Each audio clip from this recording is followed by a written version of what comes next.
In just a few minutes, there will be special ceremonies held here at Yankee Stadium. Terrance Cardinal Cooke will deliver a very brief address. The Yankee players will observe, along with the crowd, a moment of silence, and Robert Merrill, who has become a tradition here at Yankee Stadium, will also be on hand to sing an appropriate number. Number 29. As you can see, it's been raining here at the stadium, as I'm sure it is where you're watching our telecast tonight. The grounds crew has just gone out to begin removing the tarpaulin. A few of the Yankee players came out early, went through a rather desultory batting practice. I'm sure their hearts weren't in that. Infield, unable to be taken because of the rain. But it is not raining hard enough right now, as I look down on the crowd, to delay the start of tonight's game more than just a very, very few minutes. Bill White, tonight the Yankees will have the veteran Louis Tiant pitching, and the Orioles will go with a red-hot pitcher, Scott McGregor, hurt earlier this year, but has really caught fire since he came back off injury. Yes, he has. Frank McGregor is 6-3 so far this year. Louis Tiant for the Yankees is on the mound. Of course, Louis, in tough ball games, seems to somehow get a little extra and do well. And of course, Yankee fans and the Yankee players hope that Louis Tiant will be able to come through here in this first game of this important series. It's the first of 4. And in a series like that, you mentioned all 4 games certainly important, but it's always good to get off on a positive note by winning that first game. They say in a doubleheader you can't win a doubleheader until you win the first game. Of course, you can't sweep that series until you get through this first one here. Well, the Yankees desperate to gain ground on the Baltimore Orioles, and coming into this series, the Yankees 14 games back. They are 4 games back of Milwaukee. They are 7 games behind the Boston Red Sox, and they have a 4-game lead on the Detroit Tigers. Yankee fans have not given up hope. The Yankee players really have not given up hope. This series, though, could go a long way toward deciding that. As we said, if the Yankees in some way could sweep the series, even take 3 games out of 4, the hopes would still be there. If it goes the other way, though, Bill, I think the hopes would just about be shattered. You're right, Frank. And the Yankees, realizing that they certainly have got to do well here, have made some player moves. They have brought Brad Golden up. He's a catcher. He was recalled from Columbus. He was batting at .248 at Columbus with 6 home runs and 33 runs batted in. His number will be 27. Of course, Bobby Brown, this was out when we were in Chicago, has been recalled. He was batting .344 at Columbus with 8 home runs and 41 runs batted in. He also had stolen 24 bases in 30 attempts. He'll be there, and he'll wear number 22. And Oscar Gamble has reported, and he took batting practice here prior to the ball game. Gamble will wear 17. So the Yankees have Brad Golden, Bobby Brown, Oscar Gamble. They've also purchased Lenny Randall from the Portland club of the AAA Pacific Coast League. And Jeff Torborg makes his debut tonight as a Yankee coach. But on the negative side, there's some bad news about Ed Figueroa. Well, Ed Figueroa was examined out in Los Angeles yesterday by Dr. Frank Jobe, and he found bone spurs in his right elbow. Surgery was prescribed, and surgery will be performed next week. And there's Ed Figueroa right there in civilian clothes on the Yankee bench in the middle of your screen, sitting between young pitcher Ronnie Davis and veteran outfielder Roy White. Ed Figueroa, of course, wanted to be here tonight to join his teammates in their tribute to their captain and catcher Thurman Munson. And out there on the playing field, Bobby Brown. He's the only one of the newcomers who will be in the lineup tonight. Bobby Brown will be in center field. He discusses some game situation with Willie Randolph, perhaps talking about the Oriole pitcher Scott McGregor, perhaps Willie Randolph and Bobby Brown discussing matters on fly balls going out toward the shallow part of right center field, with Randolph going back. There's Oscar Gamble, replete in beard.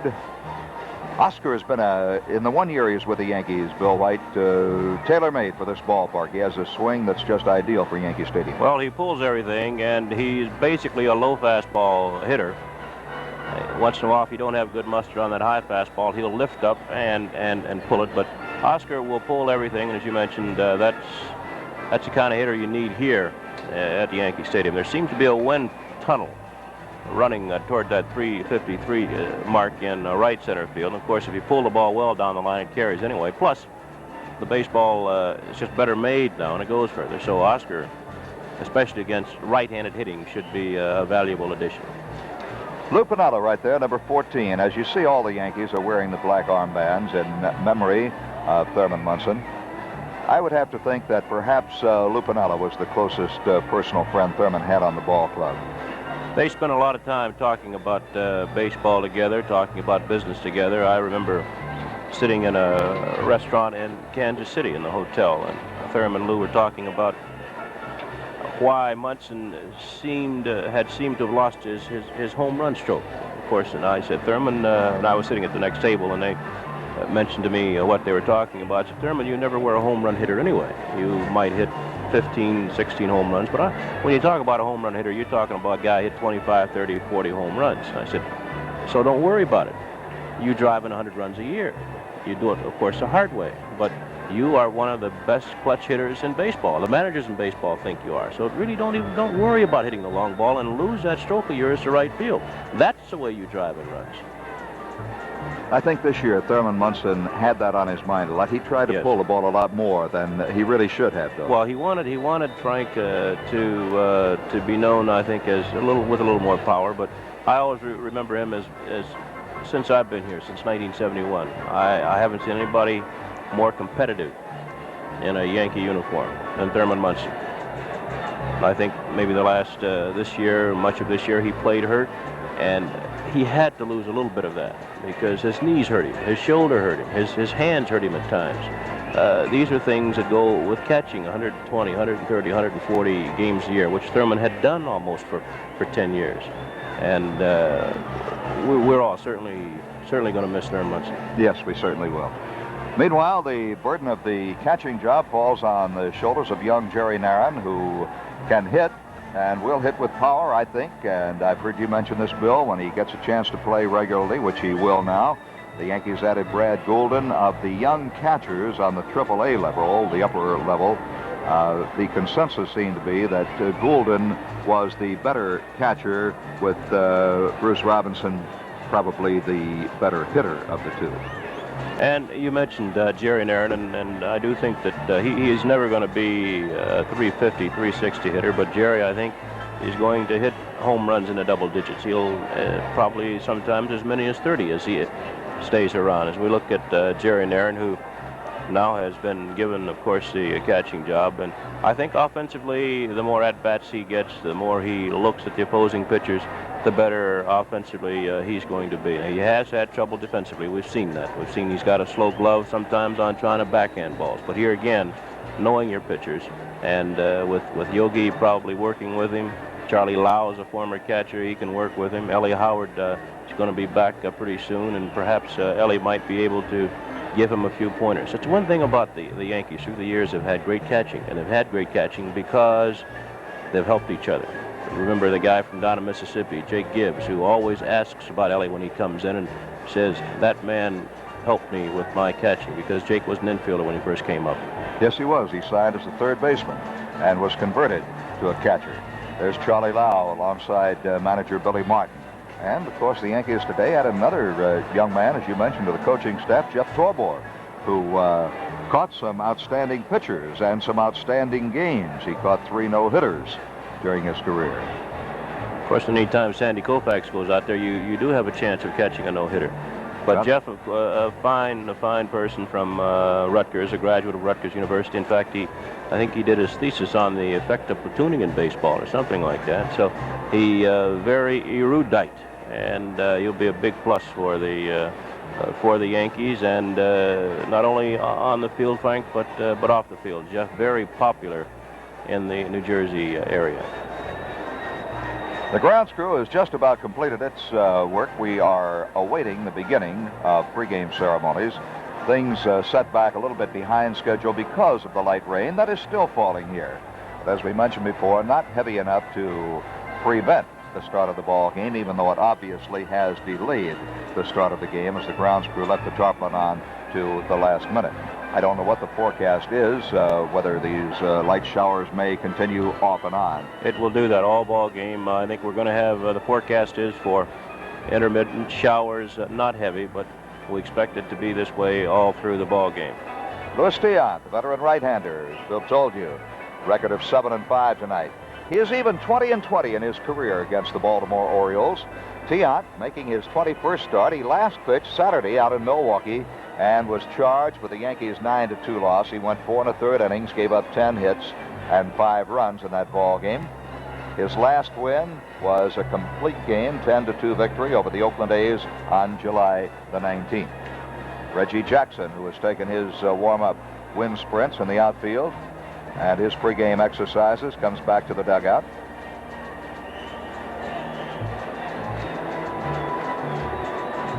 For the Orioles, Scott McGregor has a record of 1 win and 4 losses against the New York Yankees. The Yankees were the first ones to sign McGregor. McGregor has been hurt this year. In fact, he was hurt in spring training. He'll be making only his 17th appearance and 13th start of the year. His second start against the Yankees. He was not a pitcher of record in his previous start against the Yankees April 10th down in Baltimore. But McGregor got off to a slow start coming off the injury. He has now won 6 of his last 7 decisions and has a 3-game personal winning streak. A lot of interest on the part of the Yankee fans in this series with the Orioles. The Orioles never the big draw here in New Yorkville that the Boston Red Sox have been, and that's always been a little surprising to me. Well, it's a team, Frank. I think that's basically the kind of personnel the Orioles have. It's a team. They have people who really don't get much publicity. Ken Singleton, for instance, their fine right fielder. He's not flamboyant. He doesn't say too much. All he does is go out and catch everything and throw you out and get a few key base hits. Not a few key base hits, a lot of key base hits. Eddie Murray, the first baseman, of course, Rookie of the Year last year, coming on back again earlier. We saw him, he wasn't hitting the ball well, but they do the little things. They play good defense. They move the runners, sacrifice, and then someone comes up with a big hit. The veteran Lee May, once again, having a pretty good year. So they're a team of players who know how to play the game. They know their own roles.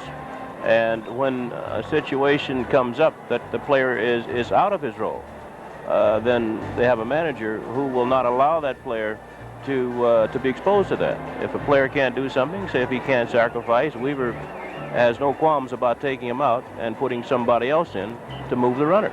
And I think that's the 2 reasons that they are doing so well, is they have a lot of good, solid, fundamentally sound baseball players, and they have a manager who recognizes the strengths and weaknesses of the 25 people on his team and uses that knowledge to manipulate those people so that he gets the best out of them. Earl Weaver, as you see him right there, very relaxed in the Oriole dugout. He won't be relaxed once the game starts. Is an outstanding manager. He has a great winning record since taking over the Orioles from Hank Bauer. He has good coaches. He knows his personnel. He knows the opposition. Very intense. Someone says, Frank, that he keeps a file on all of his players and all opposing players, and he knows just about everything there is to know technically about the strengths and weaknesses of just about every ball player in the American League. I'm sure that's true, and he will spot players in certain situations. He knows, well, for example, a Mark Belanger, a 168 hitter, but he knows the pitchers that Belanger can hit. He knows those that perhaps an Eddie Murray or a Lee May cannot hit, and he won't play those people in certain situations. You know, one instance happened last year with Weaver, and I don't want to make this a Weaver production, but remember we went down and Rich Dower, who had been quite heralded, was it 2 years ago? He'd been quite heralded as maybe Rookie of the Year after having an outstanding year at Syracuse, but he happened to miss a 3-0 sign, a take sign, swung at it, and he didn't play for a long time. Weaver simply sat him down, and I don't think that Dower has missed a sign since then. And he's a lot better ball player now. Engaging, matching wits in this ball game tonight will be 2 of the outstanding managers for strategy.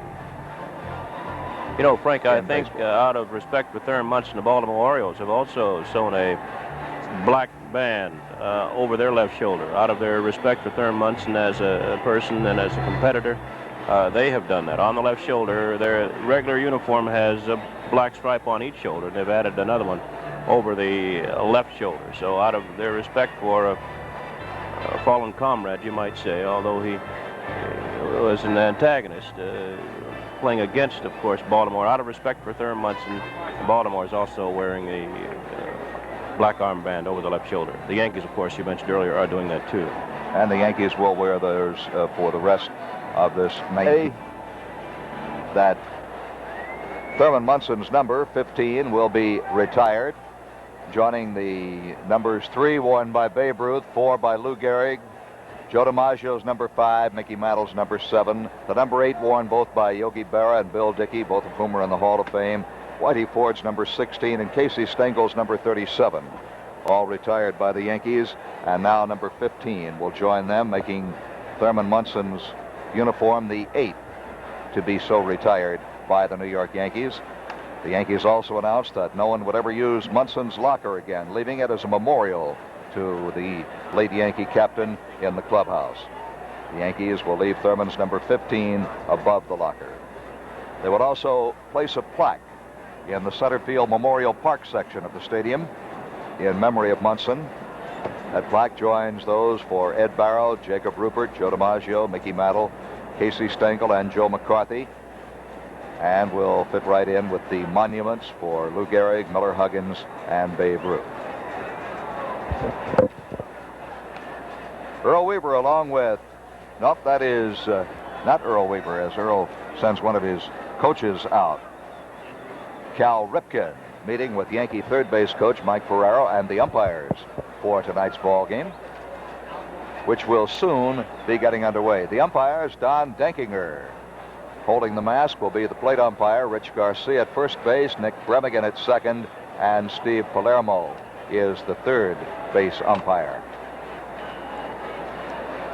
The entire Yankee team crowding into the dugout on the first base line, with the exception of a couple of members seated out in the bullpen. And they will be coming out of the field en masse in just a few moments, and we will be switching to public address announcer Bob Shepard for those ceremonies. A prayer, a moment of silence to be offered by His Eminence Terrance Cardinal Cooke, and later on Robert Merrill will sing America the Beautiful. Monday will be a day of mourning both in New York City and throughout New York State. That announcement this afternoon jointly by Mayor Koch and Governor Kerry. Flags over all city and state buildings will be flown at half-staff on Monday. And Monday will also be the date, is the date set for services for Thurman Munson. And now the New York Yankees take the field. Bucky Dent out to shortstop. Greg Nettles to third. Lou Piniella goes out. Willie Randolph, Bobby Brown, Jim Spencer, Reggie Jackson, Louis Tiant. The rest of the Yankees approach the steps of the dugout. And in just a moment, now, ladies and gentlemen, let's join public address announcer Bob Shepard.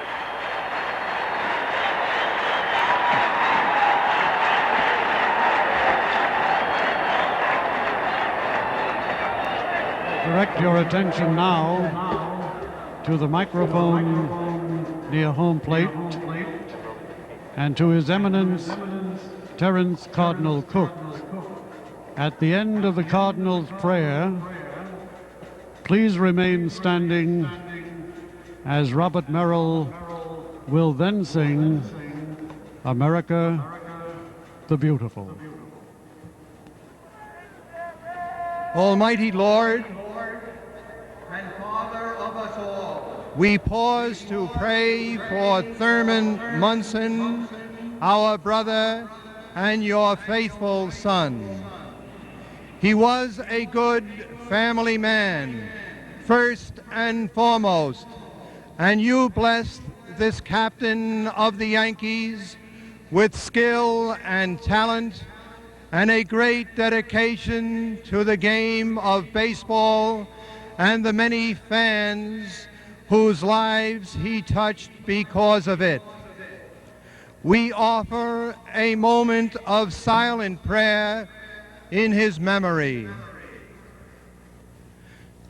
Strengthen and console his loved ones and give him light, joy, and peace in heaven with you forever and ever.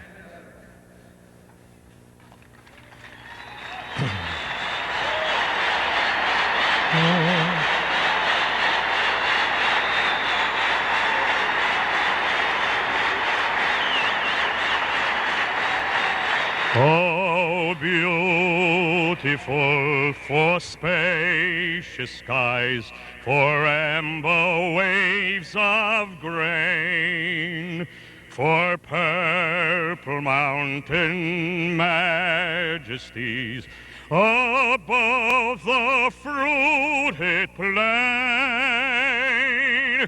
America, America, God shed his grace on thee, and crown thy good with brotherhood from sea to shining sea.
For your complete cooperation.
Thank you, ladies and gentlemen.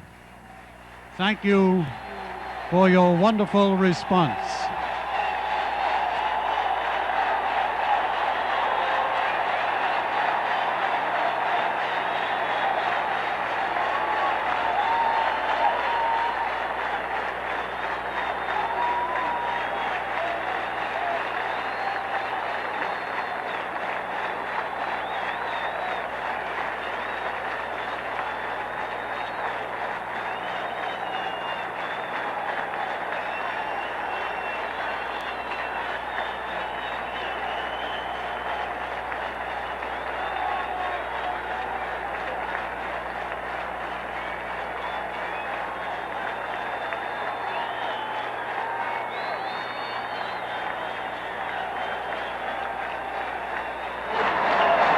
A great tribute for Thurman Munson. Obviously, all of his teammates. A great amount of respect for Munson, a great amount of love, as you saw as you watched the reactions of not only the Yankees, but also the Baltimore Orioles, and even the umpires. Louis Tion, Frank Messer, obviously crying. Reggie Jackson crying. Billy Martin. And I think most of the fans here at Yankee Stadium the same way. And it was, you know, you talk about fans being tough people, but well, you can't describe what went on here. People watching our telecast saw it. I'm sure they were moved, just as were the folks here. As the Yankees took the field for the minutes of silence, 8 players with the vacant area behind home plate. You have to wonder how a kid like Jerry Marin reacts in a situation like this. Nobody will know. And it's just about time for baseball here at Yankee Stadium, and it was just really an unbelievable reaction from the crowd.